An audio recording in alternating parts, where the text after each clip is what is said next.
सामर्थ्य लिखेगी। और राष्ट्रकवि दिनकर ने इसीलिए बातें कही थी कि क्षमा शोभते उस भुजंग को जिसके पास गरल हो, उसे क्या तो दंतहीन दिशहीन विनीत सरल हो। याद रखना, जिसके पास शक्ति होगी, सामर्थ्य होगी, वही अपनी संवेदना भी दे पाएगा और वही संस्कार भी दे पाएगा। अर्थात शांति और क्षमा की भाषा केवल वही सार्थक बोल सकता है जिसके पास उतनी सामर्थ्य हो। आज हम अपनी सामरिक और आंतरिक शक्ति को इसलिए नहीं बढ़ा रहे हैं कि हमें किसी पर आक्रमण करना, अपितु इसलिए कि हमारी उदारता को कोई हमारी व्यवस्था न समझने की भूल करे। राष्ट्र की समृद्धि के लिए यह सामर्थ्य हमेशा अनिवार्य है। समृद्धि केवल संसाधनों से नहीं आती,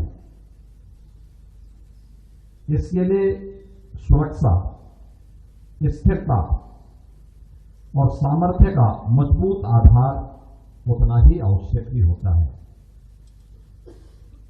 उत्तर प्रदेश में 2017 में सत्ता संभालने के बाद हम इन बातों को जानते थे, क्योंकि उत्तर प्रदेश की जो छवि थी,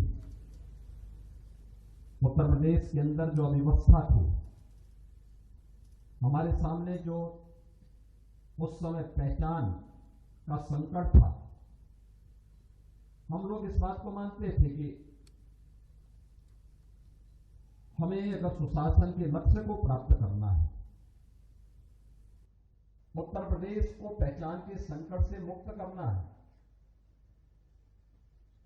तो हमें सुरक्षा का एक बेहतर वातावरण बनाना होगा। रूल ऑफ लॉ को जमीनी धरातल पर उतारना होगा। इसके लिए हमें उत्तर प्रदेश के अंदर अपराध और अपराधियों के प्रति जीरो टॉलरेंस को पूरी शक्ति के साथ लागू करना पड़ा था। और आज हम सब इस बात को मान सकते हैं कि जो हमने उस समय कानून का राज स्थापित करने का संकल्प लिया, आज उसने उत्तर प्रदेश के इस मॉडल को तो सबका ध्यान उस ओर आकर्षित किया ही है। इसने उत्तर प्रदेश के अंदर एक बेहतरीन इकोसिस्टम डेवलप करने में भी मदद की। आज हम कह सकते हैं कि भारत का सबसे अच्छा इंफ्रास्ट्रक्चर यूपी के पास है। एक्सप्रेसवे के रूप में, हाईवे के रूप में, रेलवे की कनेक्टिविटी के रूप में, मेट्रो के रूप में और एयर कनेक्टिविटी के रूप में भी। आज सुरक्षा के प्रति सरकार का पहला जो प्रायोरिटी सेक्टर हमारा था, उस पर ध्यान देने का परिणाम क्या है?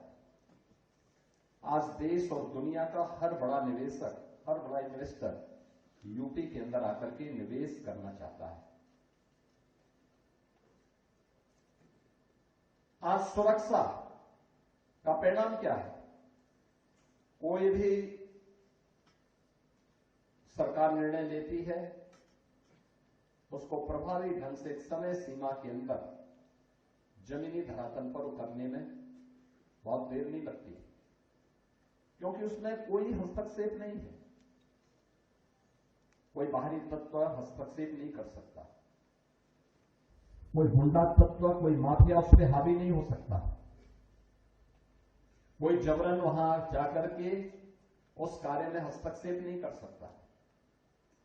और अगर करेगा तो उसे यह भी मालूम है कि इसके दुष्परिणाम क्या होने जा रहे हैं। या तो उसको कारण बताना पड़ेगा, अन्यथा उसके दुष्परिणामों को वह समझता है। और यही कारण है कि कानून व्यवस्था व्यवस्था में ये सुधार आज उत्तर प्रदेश के अंदर रक्षा उद्योग के विस्तार में भी हमें मदद किया है। यानी ये दोनों एक ही संकल्प के दो अलग अलग रूप हैं। कानून व्यवस्था हमारे लोकल उत्तर प्रदेश के लिए आवश्यक थी,